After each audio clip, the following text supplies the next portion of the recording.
Okay, let's jump right in. We're talking about that feeling, that constant pressure to fit in. Yeah, the kind that makes you want to hide parts of yourself, maybe your heritage, just so you're, well, acceptable to others. It's that criticism from the outside, sometimes even from, inside your own community that tells you how you should be.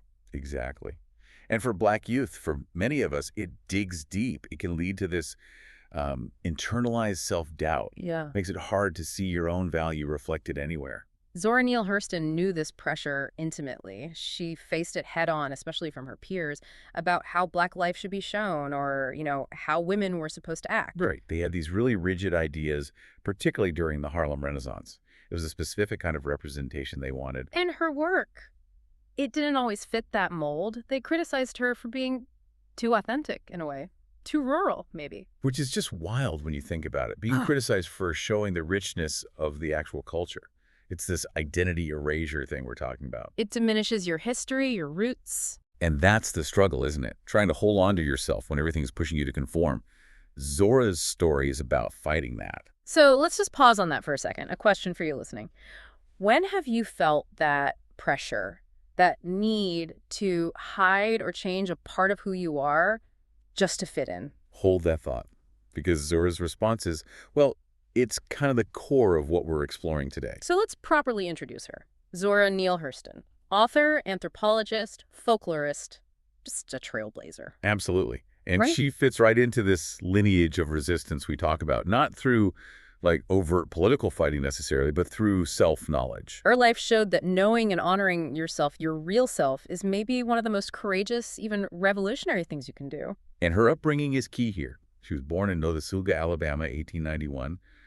But the crucial part, growing up in Eatonville, Florida. Right. Eatonville. You have to understand Eatonville. Yes, the first all-Black incorporated town in the U.S. Imagine growing up where Black culture, Black governance, Black life was the norm. It wasn't the exception. It wasn't something viewed from the outside. Exactly. That experience gave her this incredible sense of self-worth, of identity, right from the start. She wasn't learning about her culture. She was just living it. Which meant when she got to places like Harlem, where everyone was debating the new Negro image and feeling that pressure. She already had her compass. She knew who she was. She didn't need that external validation in the same way. It's a powerful foundation. Okay, so that brings us to what you might call her flashpoint. A defining moment, a choice she made. Yeah, a choice that really put her at odds with a lot of the Harlem Renaissance establishment, but ultimately cemented her legacy. The expectation at the time, right, was to focus on sophisticated urban Black life, to kind of counteract racist stereotypes by presenting this polished image. Mm. And many prominent writers, figures like Richard Wright later on, felt Black art had to be political. It needed to be essentially propaganda against oppression. And they looked at Zora's work, her focus on rural Southern dialect, the folklore, the everyday leaves. And they saw it as, well, maybe reinforcing stereotypes. Some even accused it of sounding like minstrelsy. It was harsh criticism. But Zora, she just refused. She chose her path. Cultural authenticity over conformity. Even when it cost her, financially, professionally. She saw the beauty, the complexity, the value in those stories and that language that others wanted to sort of sweep under the rug. She didn't just write about it, though. This is where her anthropological side really kicks in. Right. She didn't just imagine it. She went out and lived it again. Traveled all through the American South, Haiti, Jamaica. Collecting stories, songs, spiritual practices, the way people actually talked. She was documenting her heritage. It was rigorous work, deep immersion. And that led to books like Mules and Men in 1935 and Tell My Horse in 38. She was basically saying, look, this is real, it's important, it's beautiful, and I'm going to preserve it no matter what the critics say. Black or white critics, by the way. That disciplined study, that dedication to the truth as she saw it and lived it, that was her rebellion, turning criticism into fuel. So when you think about her making that choice, roots over acceptance, it throws a question back at us, doesn't it? Definitely. What part of your own truth, your heritage, are you maybe shielding right now? Protecting it because it doesn't feel popular or because someone's questioning it? It's a powerful thing to consider. And we can really understand her journey, her transformation, using that Garvey model, head, heart, and hands. It maps so well onto her life. Let's break that down. Start with the head, the mindset. Okay.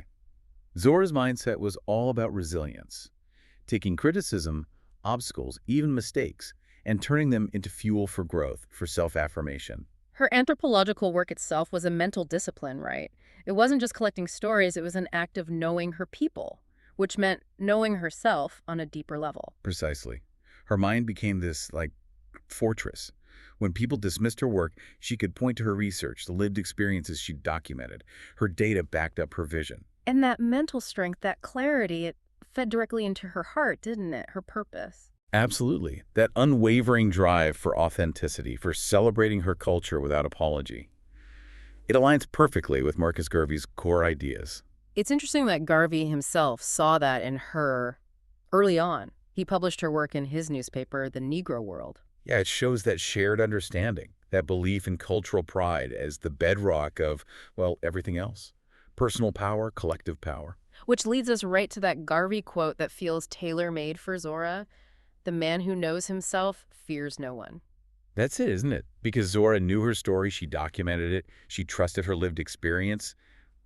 The critics just couldn't touch her core. Their opinions lost their sting. That self-knowledge was her shield and her strength. It let her focus. Which brings us to the hands, the action, the discipline, what she actually did despite all the challenges. And the prime example has to be Their Eyes Were Watching God, 1937. What a book. Phenomenal. Yeah. And think about how she wrote it and what it was about. It's all about Janie Crawford finding her voice, her identity. And Zora insisted on using that authentic Southern Black vernacular, focusing on the internal life, the emotional journey of a Black woman. It completely defied the political expectations of the time. And get this, she wrote it in just 7 weeks while she was in Haiti doing anthropological fieldwork. 7 weeks? That's wow. That's not just talent. That's intense discipline. That's focus. That's knowing your purpose and just executing, despite everything. She faced obscurity later, financial struggles. But she kept going. She trusted her path. So let's bring it back to the listener again. How does knowing your own story, like really knowing it, give you that courage, that strength to resist the pressure to assimilate or conform? It's the foundation Zora modeled. When you know who you are, deeply you're standing on solid ground. You can weather the storms. And that deep knowing is the key to the challenge we have for you this week. Yeah, inspired directly by Zora's commitment to self-knowledge. We're calling it a self-knowledge audit. Simple but powerful. Take some time, maybe journal, use your phone notes, go for a walk, whatever works for you, and really pinpoint your core values. What are the things about your identity, your background, your roots that are absolutely non-negotiable for you? The things you won't compromise no matter what? Get specific. Is it how you talk? Your connection to community? A creative vision? What parts of you need protecting and honoring? Define those non-negotiables. Know them. And once you have that clarity, we want you to carry this affirmation. I know who I am, and I trust my path. Say it to yourself. Yeah. When you feel doubt creep in, when you feel that external pressure. And remind yourself, I know who I am, and I trust my path. Trusting that connects you right back to Zora, to that lineage of resistance through self-awareness. And we'd love to hear about it. Share your stories, your reflections on this audit, or just how Zora inspires you. Use her example to step more fully into your own power. Because Zora's whole life teaches us this lesson.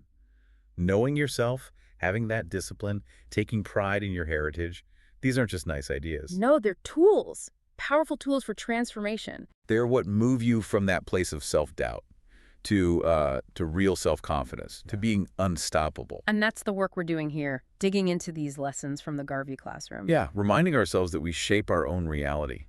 But it starts with knowing the material you're working with, which is you, your authentic self. So keep that energy. Next week, we continue the journey. We're diving into the life and work of another giant, Carter G. Woodson. The focus there will be reclaiming our history. Absolutely crucial work. It's going to be another powerful deep dive. Definitely. So until then, keep knowing yourself, keep trusting your path, and tune in next time for more stories of transformation.